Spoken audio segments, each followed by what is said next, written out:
All right, Shalom. First and foremost, I'm going to give all praises, honor, and glory to Yahweh, Bahashem, Yahushai, Bahashem, Rukakwadash. Double honors to the apostles, bishops, and elders of Great Millstone who teach and rule well. And salutations to the Akim out there laboring of the hopeful elect that's doing this work in truth and sincerity. And pretty much want to beloved brother Shapal from the New Jersey camp pretty much put up this video up on the chat. This is pretty much a nice little alley-oop, the water. And this is concerning China and how they are attempting to rewrite the Bible. Okay, now we're pretty much going to get into this right here. I'm going to play a little bit of this segment. All right, and then we're going to hit the scriptures, man. All right, but let me just say this one thing, though. Okay, all right, we're scattered throughout the four corners of the earth. All right, and personal testimony. With my job is like a pretty much a melting pot, so to speak. We get people from all over the world. All right, and pretty much, man, there's a few Moabites, man, that I know personally, man. All right, that pretty much, man, through the spirit, man, I think that they're Jakes, man. One that pretty much retired, pretty much about a year ago. He's definitely a Jake. Okay, but there's still some there on the job now, man. One of them, a couple of them are in question, man, of being Jakes, man. And it shows that, hey, man, the Lord said that we're going to be like the speckled bird, man. And we're scattered throughout the four corners of the earth. So without any further ado, man, let me just play this segment.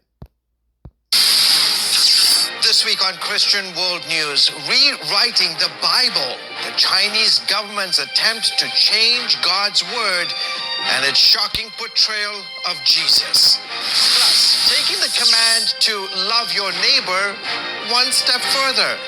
How believers in the South are praying for the people of North Korea. Let me say one thing right now. Okay, now we're seeing this whole thing as this is like a Christian, pretty much a Christian news outlet. Okay, and now they're pretty much speaking about China and Korea, and they're really speaking about Moab, all right, and Ammon, all right, and it shows you, and I personally see a lot of these Christian Korean churches, man. Okay, I grew up with Koreans when I was younger. I grew up with a lot of these Koreans, man, and they were in the stores in the hood, man.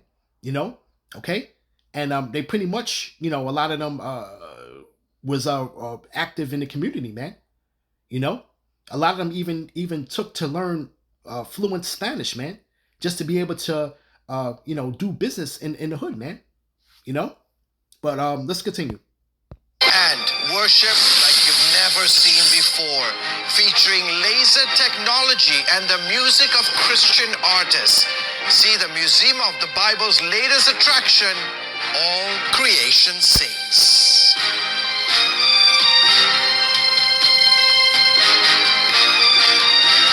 Hello everyone, welcome to this week's edition of Christian World News. I'm George Thomas.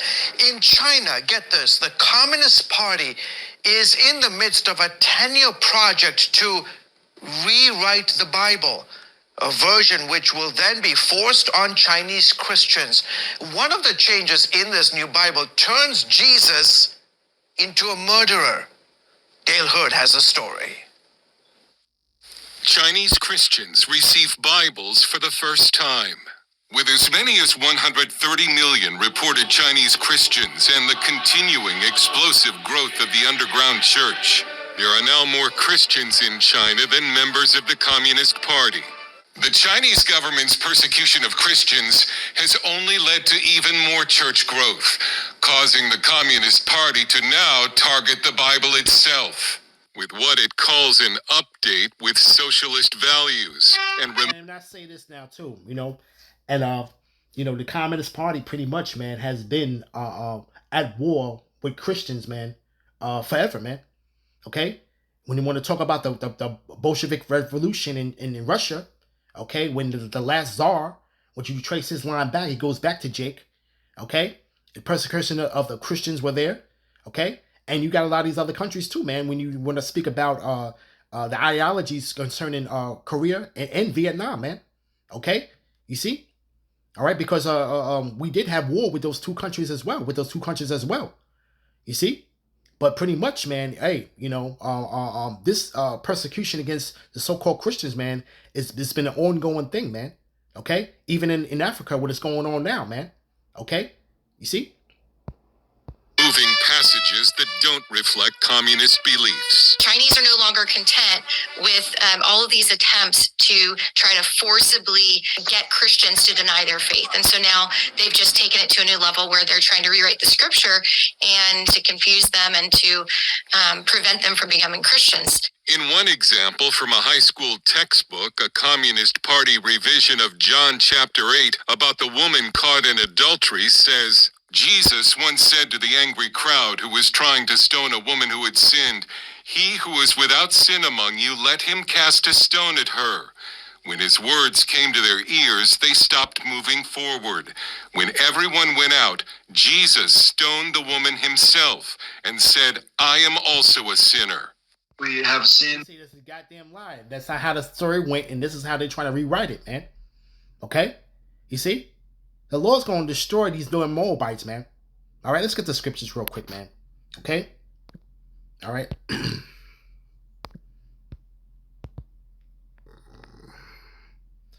Let's start off with second Esdras.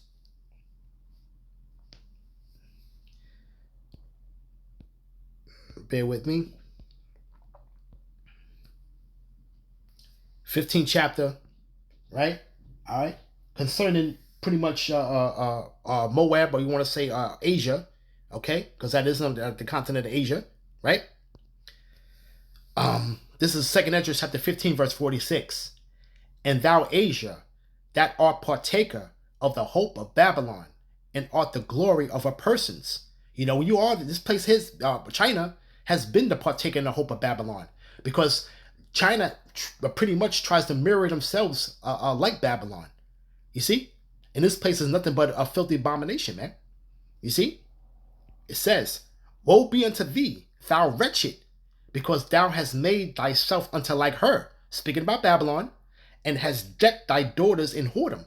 And pretty much, man, the daughters are decked in whoredom these days, man. When you speak about these women of China, man, you know, with the westernized influence, man, that has been going on in their country, man. You know, when you want to go back decades and decades ago, you know, this is much more of a much more conservative people, man. But they try to be so much like Babylon. You know, even you have the Moabites here that are partaking in the whoredoms of this place, man. You see? All right? And it says, right? "Woe be unto thee, thou wretched, because thou hast made thyself unto like her, and hast decked thy daughters in whoredom, that they might please and glory in thy lovers." And that's what I'm saying, you know, and when you speak about a Chinese household, man, if that household, a Moabite household, pretty much brought back an Edomite, say a Moabite daughter went out and brought back an Edomite man to the household, man, all right, they pretty much think that she made it, so to speak, man, you know, okay, because they look at that as a standard of success, so to speak, because they try to be so much like him. You see? They try to be so much like Edom. You see? Okay? But you do these things, man, what to please in the glory in thy lovers, man. And who's your lovers? The lovers are really Esau, Edom, man, at the end of the day. You see? All right? Right? It says, right? Right? That the daughters in thy whoredom, right? You have decked them, the daughters in thy whoredom, that they might please and glory in thy lovers, which have always desired to commit whoredom with thee. You see? And in the United States is always trying to get in bed with a lot of these other countries, man. And China was one of them. You see? Right? It says, "Thou hast followed her, that is hated in all her works and inventions. Therefore saith Most High." Okay? And China's pretty much followed this place in all the works that the Lord hates, man. Okay? You know, we can go into Jeremiah, 50, 51, 52, second chapter, you know, to pretty much get into the Lord's indignation for that place, man, for this place, man. You see? But we're seeing how China, okay, Moab is pretty much following right behind them, right? It says, "I will send plagues upon thee, widowhood, poverty, famine, sword, and pestilence, to waste thy houses with destruction and death, and the glory of thy power shall be dried up as a flower. the heat shall arise that is sent over thee. Right? Okay? Thou shalt be weakened as a poor woman with stripes, and no one chasteneth, and as one chastened with wounds, so that the mighty and lovers shall not be able to receive thee. So this is the Lord's going to bring destruction upon this place. Hey, you got to remember something now. We're not going to take Babylon lightly, okay, in its destruction, man. Okay, even though this place will be utterly destroyed according to the scriptures, okay, Babylon is going to get this shit off, man. Okay, trust and believe. Babylon's going to get this shit off, man. When we're going to what we like to call collateral damage, so to speak, man. Okay, so pretty much, man, Babylon is actually gonna do a number on this place as well, man. All right, and through the spirit and power of Yahweh Bashim Abushai. Okay, he says you got to remember something now. Just like those weapons of indignation, those IBCM missiles, pretty much are not gonna break their rank, and they're gonna do the spirit of the Lord's gonna be in them. Okay, so forth, man. Any weapon of indignation being shot by any country, man, it's gonna have the spirit of the Lord in it. And it's gonna hit and please all what the Lord prescribed it to do. You see, right? It says, okay, you're gonna be as a poor woman with stripes, man. That nobody will receive you, right? And it says here, right? Would I with jealousy have so proceeded against thee, saith Yahweh? You see? Okay, the Lord's jealousy, man. Okay, and why? It's because he's pretty much seeing the abominations that are done in the midst thereof right now into this last day that we see, man. They're actually trying to rewrite the scriptures, man. Okay? And it says, if thou hadst not always slain my chosen, exalting the stroke of thine hands and saying over their dead when thou was drunken, and we got our people amongst them, man. You see? Okay? And then when you're going in ancient times, man, okay? They ruled over us, man. You see? It says, set forth the beauty of thy countenance.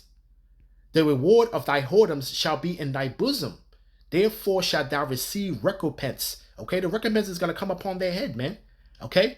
And it says, like as I have done unto my chosen, saith the Lord, even so shall the Most High do unto thee, and shall deliver thee into mischief. Thy children shall die of hunger, and thou shalt fall through the sword. Thy cities shall be broken down, and all thy shall perish with the sword in the field. They that be in the mountains shall die of hunger, and eat their own flesh, and drink their own blood, for every hunger of bread and of thirst of water. Okay, so nothing but misery is coming to these people, man. Okay, you see? All right. I want to grab something real quick, just to blend back on pretty much on how we got our people amongst them. All right, this is Isaiah, okay, 16. Start at verse 4. Let my outcast dwell with thee, Moab. Be thou a covert to them from the face of the spoiler, for the extortioner is at an end. The spoiler ceaseth. The spoiler ceaseth. The oppressors are consumed out of the land. You see, and the Lord pretty much had to scatter us throughout the four corners of the earth, man, to pretty much, man, to bring forth His will, but to ultimately, man, scatter the seed of Jacob, man. Okay, because there's always been a war against Jacob, man. All right, worldwide throughout the world, man.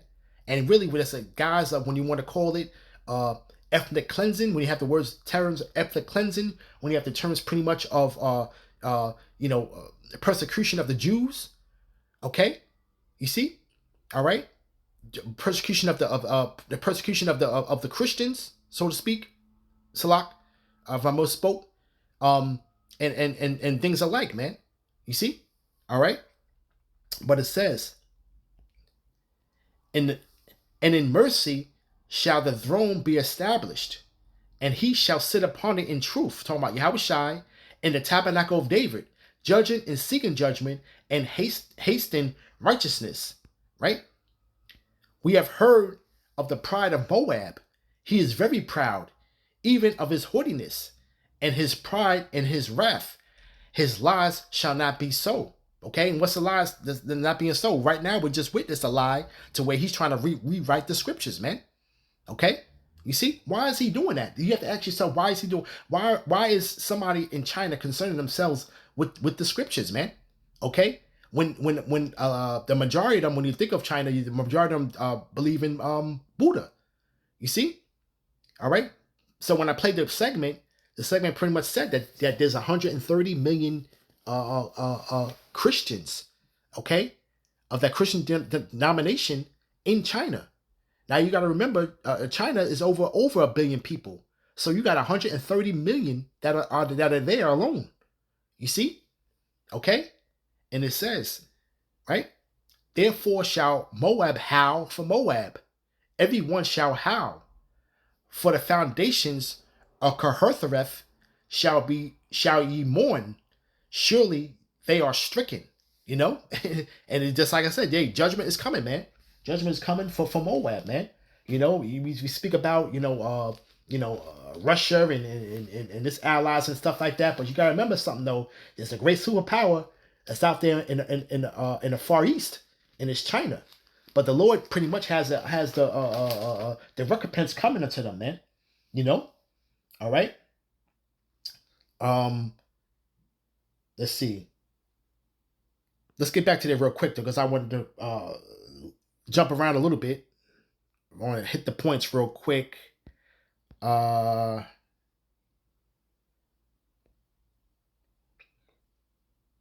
right. Let's jump down to verse 10. Okay. It's Isaiah chapter 16, verse 10. And gladness is taken away, and joy out of the plentiful field, and the vineyards in the vineyards there shall be no singing, neither shall there be shouting. The treaders shall tread out no wine, and their pressers I have made their vintage shouting to cease. Okay, so hey, all of that plentiness and prosperous advancement that China has had pretty much in recent years. Okay, being pretty much the second biggest economy, and some would argue to be the largest economy in the world. Okay, the Lord said, man, He's going to have that shouting of the vintage, the good old days, the good days, pretty much to cease, man. And it says, wherefore my bowels shall sound like an harp for Moab, and my inward parts for Kirtareth. It shall come to pass when it is seen that Moab is weary on his high place, that he shall come to his sanctuary to pray, but he shall not prevail. Yeah, he's going to go to his idols, man. Okay, when that time comes, right? But he's not going to prevail with those idols, man. Okay, and that's a heavily idol worship people, man. Okay, that land itself. All right, and it said, "This is the word that Yahweh have spoken concerning Moab since that time." You see, all right. So the Lord pretty much has all, and the Lord pretty much called Moab His watch pot, man. Okay, you see, that's not a good term, man. Okay, you are basically a earthen basin to the Lord, man. Okay, all right. From there, let's go to Jeremiah chapter 48.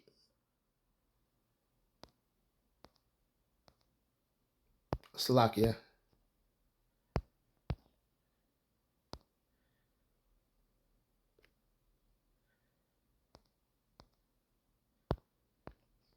Can't get it. Chapter 48. Let's go to verse 11. Moab hath been at ease from his youth, and he is settled on his leads. He hath not been emptied vessel to vessel, neither hath he gone into captivity. Therefore his taste remaineth in him, and his scent has not changed. And pretty much, man, this people have never been conquered. Okay, you see, all right, they never been empty from vessel to vessel like that house of Israel. Okay, so they're at ease, man. They've been at ease, man. Okay, so they pretty much settled on their leads, man. All right, and goes into his scent not being changed, meaning that he has not been exiled out of any land so much. Wherever he was, that's where his home was, man. Okay, he's never been pushed out. He's never been conquered. Okay, so pretty much pride also can pass him as a chain. You know, it says, therefore, behold, the days come, saith the Yahweh, that I will send unto him wanderers, that shall cause him to wander, and shall empty his vessels and break their bottles. And Moab shall be ashamed, and Shemoth, as the house of Israel was ashamed, and Bethel in their confidence. You see? So the Lord's going to destroy Moab in their confidence, man. Okay? You see? It says, how say ye, we are mighty and strong men for the war? Right? Because you see that now, and they're pretty much, when you look at their army, okay, all right, they're pretty much looking like they're strong men. But the Lord is posing a question, okay? How say you that you are mighty and strong men for war? Right? Here is the reply that the Lord puts out there, okay? Moab is spoiled and gone up out of her cities, and his chosen young men are gone down to the slaughter, saith the king, whose name is Yahweh of hosts. Okay, so the Lord is pretty much stating, all right, that showing a force, man, is going to be spoiled, man. Okay, you see, all right, the pride of Moab is going to be taken down. Okay, you see, all right, the calamity of Moab is near to come, and his affliction hasteneth fast. All ye that are about him bemoan him, and all ye that know his name say, how is the strong staff broken, and the beautiful rod? You see? And that's the point right there, man. Okay? All right? Because this is a blaspheming right now, man. Okay? All right? Lord's going to destroy this damn man. Okay? All right? So with that, I want to give all praises, honor, and glory to Yahweh, Bahashem Yahushai, Bahashem Rakakwadash, Shalom.